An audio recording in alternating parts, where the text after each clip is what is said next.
Hi guys, welcome back to another video here. I hope everyone's doing well.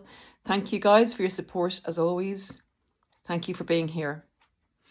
Today I'd like to do an interesting video, or I find it interesting anyway, pretty fascinating stuff when you get into the psychology of narcissism and how it unfolds and all the intricacies that we need to know and understand in order to heal. That's really valuable to people who don't know about narcissism. So guys, as always, please comment, share, thumbs up, thumbs down, and ultimately subscribe if you can to get this knowledge out there. So I've done a few notes here on this subject. It's based around how to get a narcissist to do what you want, how to negotiate with a narcissist, how to get the best result for you if you have to deal with a narcissist. This can be pretty pertinent to people that are co-parenting with narcissists or people that are working with narcissists. I thought the best way to do it was to watch someone who had success in manipulating a narcissist to do what they wanted the narcissist to do, or at least to negotiate with them, not to trample all over them. And the best person to observe doing this was another narcissist. So I'm not saying that we are going to be narcissistic-like. What I want to take this from is, in order to negotiate, to communicate successfully with a person, you have to understand how their mind works. How to beat an enemy, you have to strategize. In a war zone, you have to understand the enemy's agenda and the strategic points. You have to understand everything about your enemy in order to conquer them or to negotiate with them. So I'll do one of my ever favorite analogies, and to say to you, if you want to, say, negotiate with someone, I'll take an analogy of a horse. The narcissist is very different to you and I in the way their mind operates. I go there again and again and again, because if we understand how a narcissist thinks, it's the crux of getting the knowledge about narcissism and why they do things.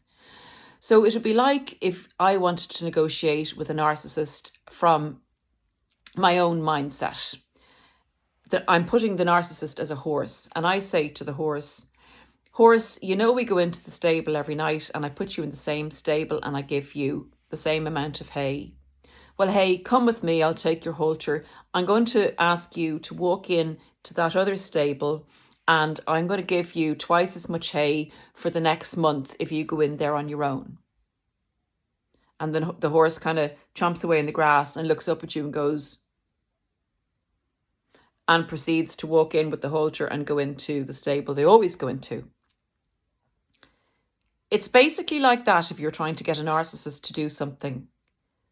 They are not the same as us. They do not think the same as us. So if you approach a narcissist with what you believe is compromise and a good idea and kindness and love, they will give you a thumbs down. Basically, they see you trying to compromise with them as you being weak. They say they see you as, if you need to compromise with them, they think that you have no power and no strength, and they'll walk all over you because they don't respect that. They will see that as a golden opportunity to manipulate you further. They despise weakness because inside themselves, that's who they believe they are. So they have to overpower that feeling. And the more they overpower it, the more powerful they feel themselves and the more the false mask stays in place. So here's the strategy. You have to look at what the narcissist respects the most, or the things that are most important to the narcissist.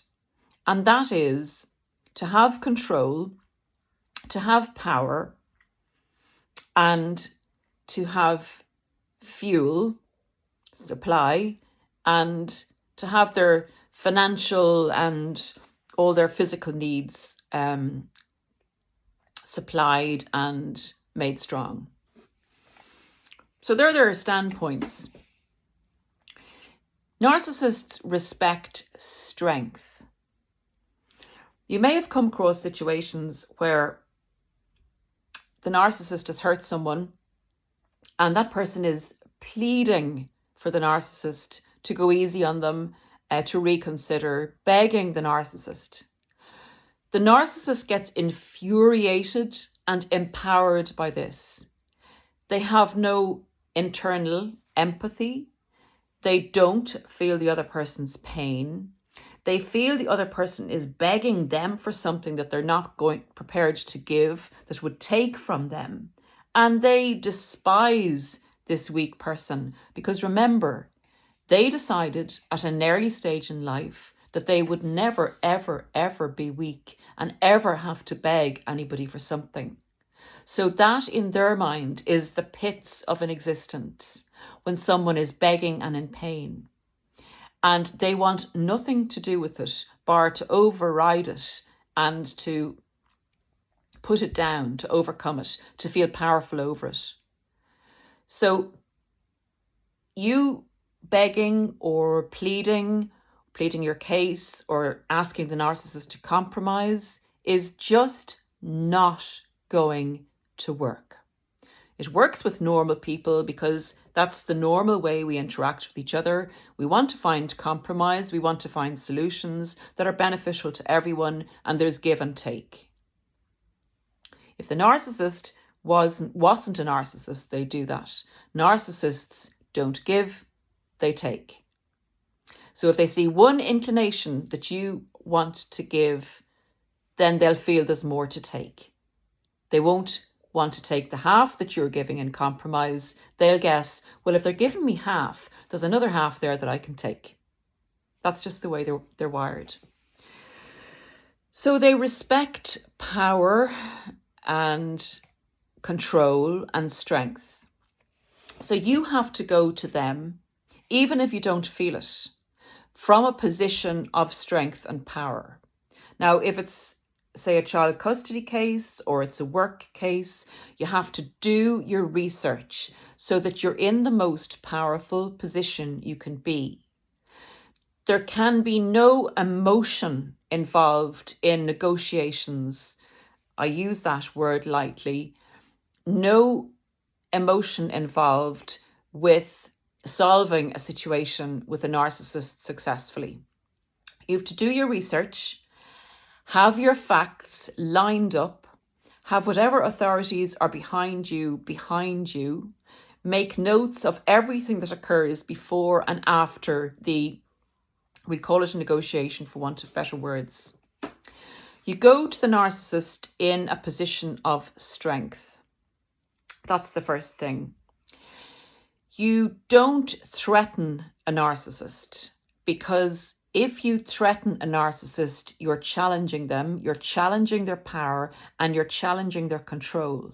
And they will seek to undermine you at every turn and to put you right back down in your box where you belong, because they're not going to be taken down by you, by anyone. So the way to approach a narcissist is to, I've seen this working, is to implant the idea that you want them to do in their mind as being their idea.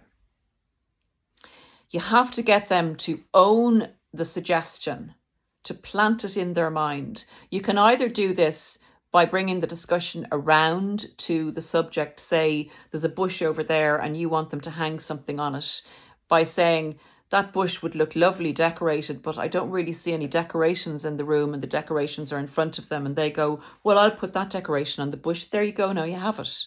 It's as simple as that. That's a really probably bad example. But the other thing could be to get someone who's close to them to put that idea in their head and say that would perhaps be a solution. But, so-and-so, the narcissist would have to come up with that themselves or see what they thought of it. And it'd have to be implanted in the narcissist's mind through maybe a flying monkey. It seems devious, it perhaps is a bit devious, but narcissists are devious people. So if you want something to work out for the benefit of, say, your children or the benefit of a work situation or your work colleagues, you have to play them on their own chessboard, if you know what I mean, without doing anything that's destructive. So if the idea comes from them, they will feel in control of the situation, and they'll be much more inclined to back the idea. It actually goes for a lot of negotiation kind of situations, but with a narcissist, it has to come from them. It has to be their idea, so they feel in control of it. The other thing is, within the negotiation, they will have to feel that they're gaining something from the situation. So for instance, if you feel, supposing you have the courts behind you, you know that you have the legality of the situation in order, or in a work situation. You know you're in a position of power, but you come to the narcissist again from a position of strength, but not overwhelming. You just meet them at their level and you say, this is the situation, and the narcissist will hopefully, you will have implanted the idea in their mind up to the negotiations, or the way we talked about a few minutes ago. And when you're talking to them,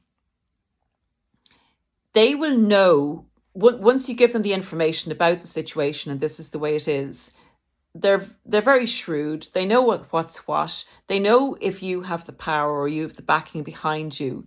It's at that stage you'll get their cooperation. Once they know that you have control in the situation, that there's a kind of a mutual control there, their respect for you will rise, and they will no longer be putting you down, because they'll want to be getting elevated above the control that you have in order for them to feel in control. So what they'll do is they'll agree with you, and they'll be very amicable with you, and they will be very cooperative initially. When they cooperate with you, you also need to throw in something extra for them, because they feel like they always need to be doing better than you.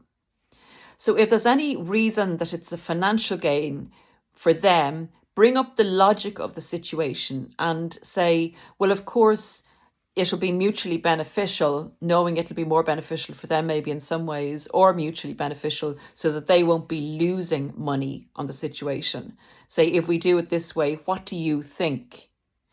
They will immediately clock up and know what you're talking about in relation to the financial situation, and they will agree with you again. But they will feel that by doing this, they will be gaining financially also, or at least not losing financially.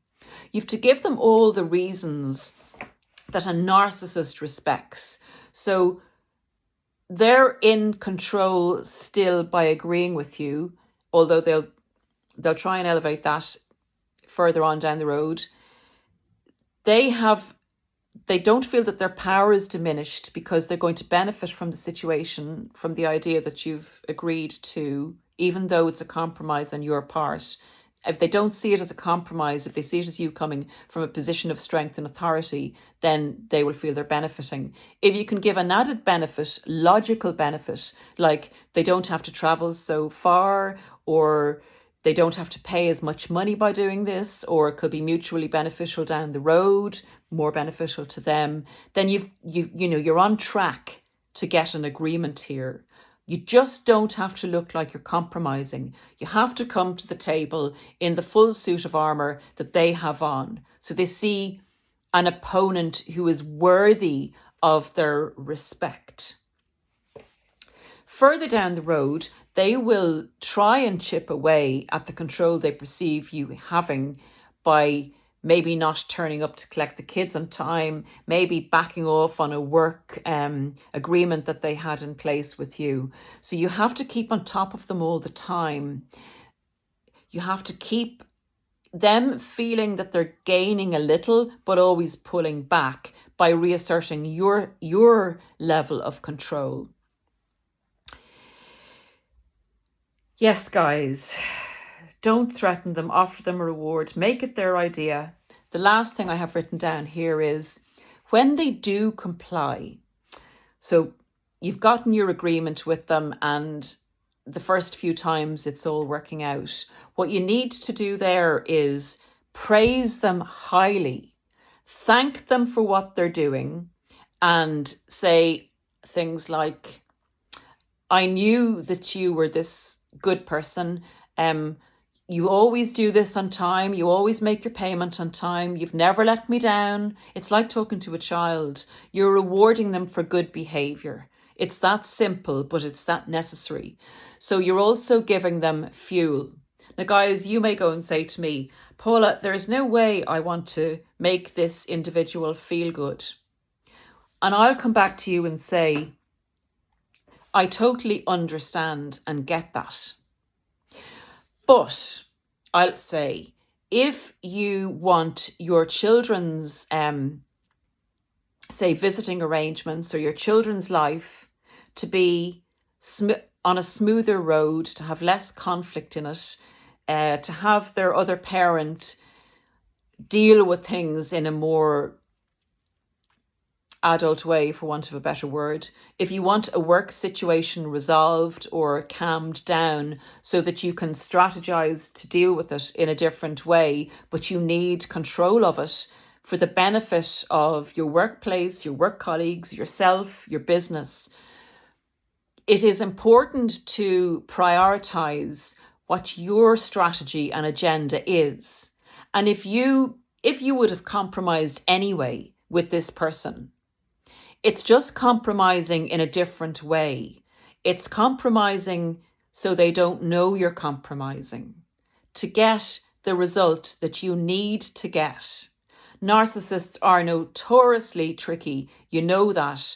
They can cause utter destruction. They can cause an awful lot of pain and torment in people's lives, in situations.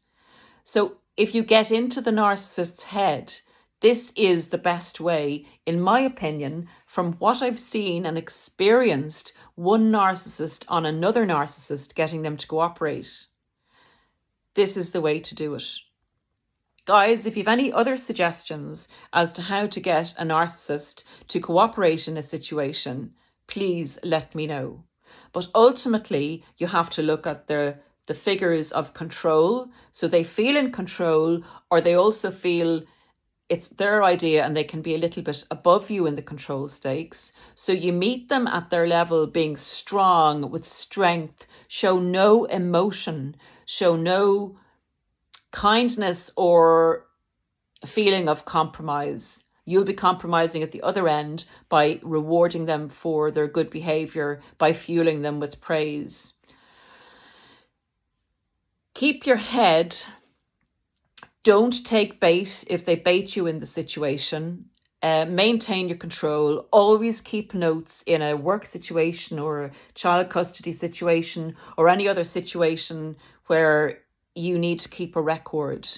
And you have this, guys, you can actually do it with them. You can make life better for yourself, for your kids, for your work colleagues, for your business by getting into the narcissist's headset and learning how to negotiate or control a situation like a narcissist, but not in a destructive way, to try and maintain a level of cooperation until you can either remove that person from the workplace or your children grow older and you can then renegotiate the terms and conditions and whatever you have to do. It's a maintaining kind of a skill that you can do with a narcissist, and I hope it assists people out there at the moment who are having a really difficult time with the narcissist's bad behavior. Okay, guys, I'll see you again soon, and I hope you enjoyed this video in relation to how to get into the narcissist mindset in order to have a more peaceful and beneficial interchange with them, if that's possible. Thanks a lot, guys. See you soon. Bye.